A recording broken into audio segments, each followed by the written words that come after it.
What's up guys, it's Joey and welcome to my Throne and Liberty PvP build guide for Greatsword Dagger.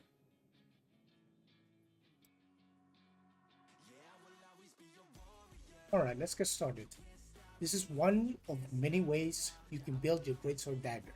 This is for tier 1 equipment. So starting off, you start with the Liquirious Thorny Edge, which has heavy attack, hit, and critical hit. And you get this dagger from doing dungeons. It comes from a Paula box that drops when you do the epic T1 dungeons. Next, for the Greatsword, it's Morokai's Corrupt Sword. You can get this from the world boss Morokai. And when GBG comes, if your guild is strong enough and you can take that Morokai Riftstone, you can farm this boss on a daily basis. This Greatsword drops like hotcake. It's very easy to get. Most of the gear here, easily farmable. Okay, next for the helmet, General's Fury headgear with max health, melee, and range evasion. The cloak, Elite Gladiator's cloak, we want this cloak because it gives you hit. The more hit you can get, the better your chances against people stacking melee evasion. Okay. Special resistance tactical armor for the armor piece. This one gives you 150 melee evasion at +9, and then you put max health and melee evasion traits on it. Next is the General Frenzy gloves. This completes your 2-piece set with the General's Fury headgear. This gives you a melee heavy attack chance of 150, which is around 7.5% more heavy attack chance. Okay. For the pants, we look at Impure Witch linen pants. Why blue? Because this is one of the pants that gives the highest melee evasion early game in T1. No purple. The purple does not reach this much evasion. If you're talking about the Black Lion Gators, you won't be able to reach this same evasion values as this pants right here. This is why we want it. This is also a cloth pants. That means you won't be able to have range evasion from this one. That's why we get max health, melee evasion, and debuff duration on. For the boots, Black Lion Dash, we go for melee evasion, range evasion, and move speed. This boots also gives you an extra stat of 172 melee evasion, a +9. The perception is also good to have because it increases your hit and it helps you reach breakpoints in your stat distribution. So at 40 perception, it gives you extra buff duration. At 50 perception, it gives you a little bit more range, 7.5%. While people I don't know if people know this, but range does affect your melee range.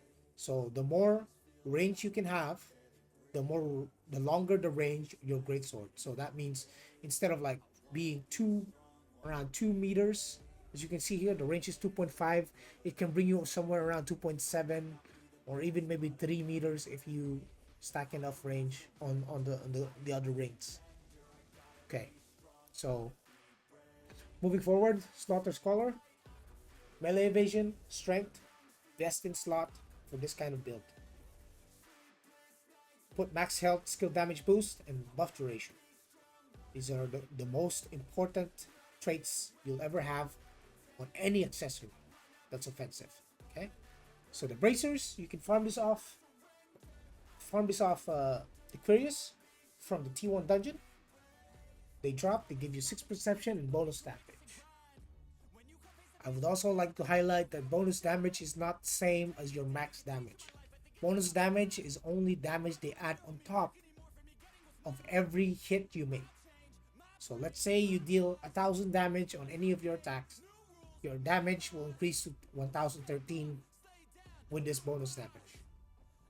It's not going to increase your base damage. It's going to add a bonus damage stat that adds damage on top of your current hits. So there's that. It also gives you 6 perception, which is a lot. Now we go for a Unshakable Gold Ring. Rings, because one, the priority of this kind of build is to build more attack speed and hit, as well as having decent melee evasion. This allows you to duel other melees, fight, kill any ranged target easily. The attack speed is also one of the most important stats for Greatsword Dagger.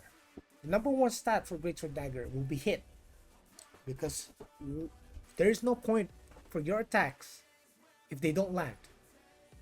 Doesn't matter how fast you are, doesn't matter how much damage you do. If someone is stacking melee evasion because they hate greatswords or melee in general, and you don't have enough hit, you won't be able to land your attacks enough. Especially if you miss your stun on them, or any of your important CCs like sweep, ascending slash.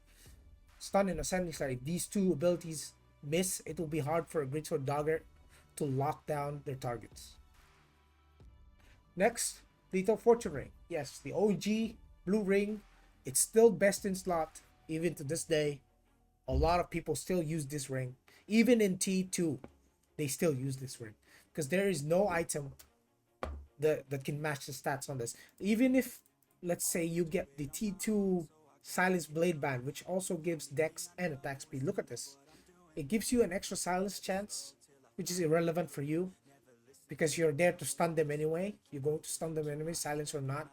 And you have 0.9% less attack speed at +9 and 1 less dex.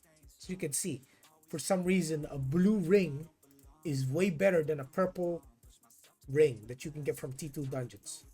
So the traits there, we also get maxed out skill damage boosts and buff duration. Buff duration extends the duration of all your buffs, including this, all the self buffs, including the Vinci's Courage, which increases your attack speed, gives you extra health and regen. For the belt, we go for Elite Retainer's belt. Okay, as you can see, there's no other. It's self-explanatory. It gives you melee evasion. So let's look at the overall stats at the bottom, right? So if we put some stats on our passives right here, as you can see, we get the stats there. So we can see more accurate stats right here.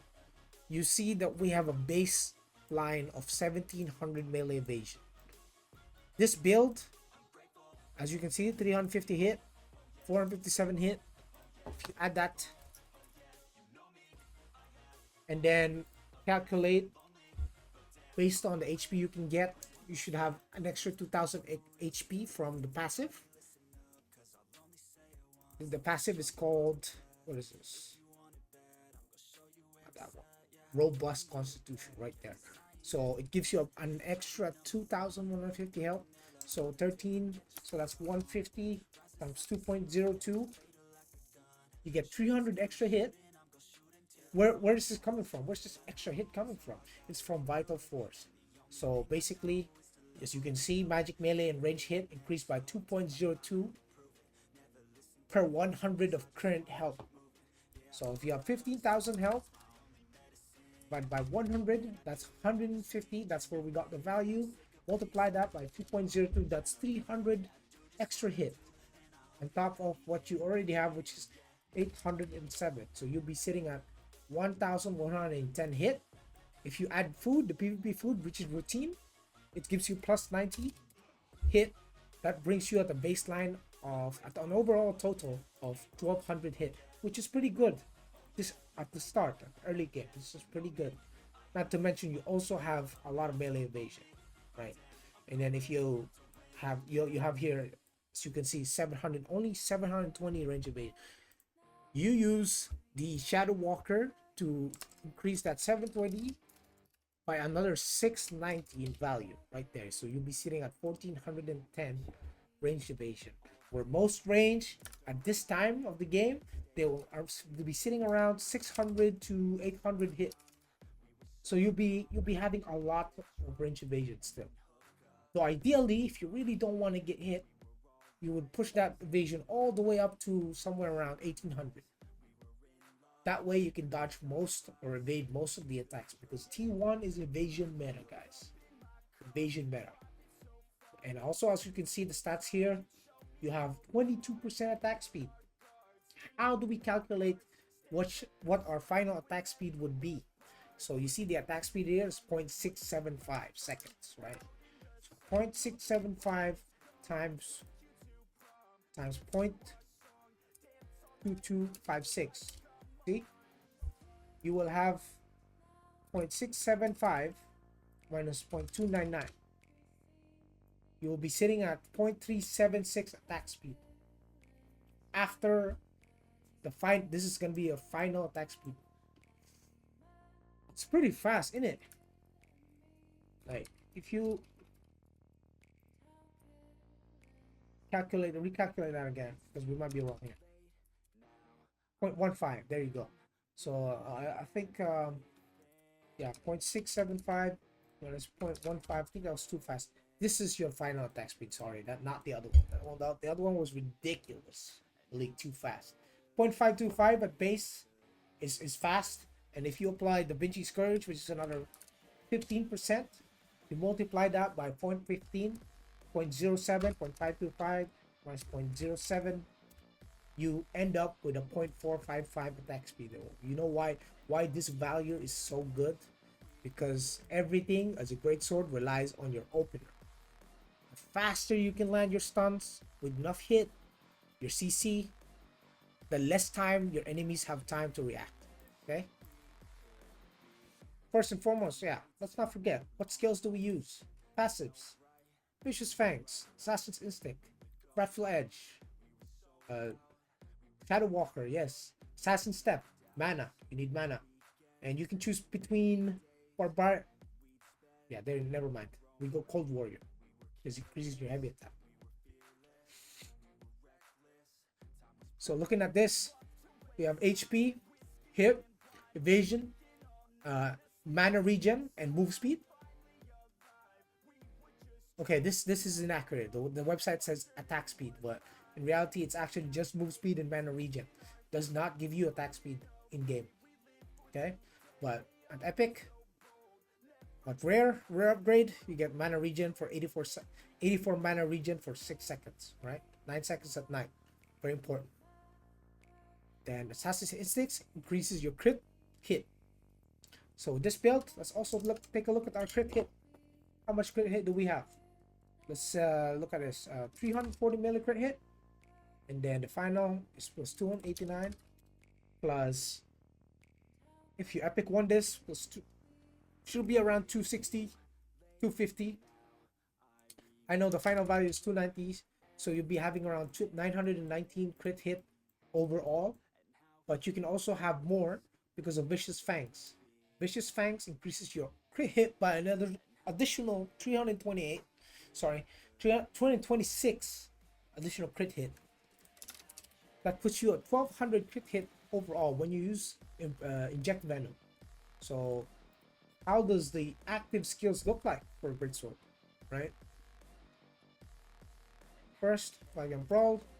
Second, let's put in Predatory Strike. Third, Inject Venom. Fourth, Brutal Incision. Fifth, Ascending Slash, very important. Sixth, Stunning Blow. 7, Death Blow. 8, pretty sure I use Guillotine Blade there. Then 9, go for Camouflage, of course, NV10, and your Da Vinci's Courage.